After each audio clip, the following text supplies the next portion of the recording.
निशाग्रस्त चालकों अपारगतार मर्मधुत सड़क दुर्घटना रे गोटे निरीह गाई सहित जड़े युवक मृत दुई गुरुतर।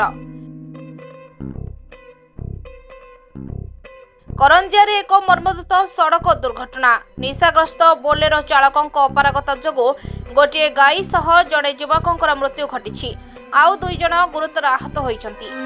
गतकाली संध्या प्राय 5:30 समय करंजिया सहरर वार्ड नंबर 2 शिशु मंदिर छक टीवीएस शोरूम निकट में यह घटना घटी। OD02BX 4165 नंबर बोलेरो गाड़ी प्रथमे गोटे गाई को परे जड़े वृद्ध और एक बाइक को धक्का देथिला। बाइक रे थिबा दुई जनक मध्यरु जड़े घटनास्थल में प्राण हराइथिबा बेले अन्य जड़े गुरुतर आहत होई कटक को रेफर करा जायछि। घटना परे स्थानीय लोके नेताजी छकरे रास्ता अवरोध करथिले। पुलिस बोलेरो गाड़ी जबत करी चालक को अटक रखी तदंत आरंभ करिछि एवं मृतदेह को शव व्यवच्छेद पई करंजिया डाक्तरखाना को पठाई शव व्यवच्छेद परे परिवार लोकों को हस्तांतर करिछि।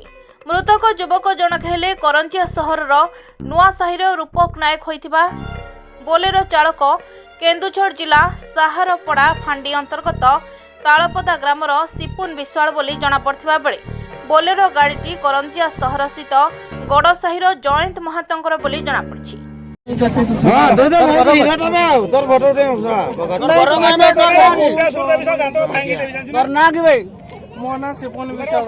घर कोनी विशाल तालपदा हला छोला गाड़ी नेकी पळोनी घर कोनी धर तालपदा ए आग्रा जदी गुटे छिडा करनी के पतई जो पत्थर माइली रखिलु माय हम ऊपर को गाड़ी आनदलु माय तुम ऊपर को आनी ब्रेकटा नने मुई सेडी तो मारी जाय कि मते पत्थर धर दे गाड़ी की ऊपर को गाड़ी आनदलु नहीं कोना तुमरो नने एक नंबर जो रख के मारी तू कथा के कहजुबा पत्थर धइला को रहिला।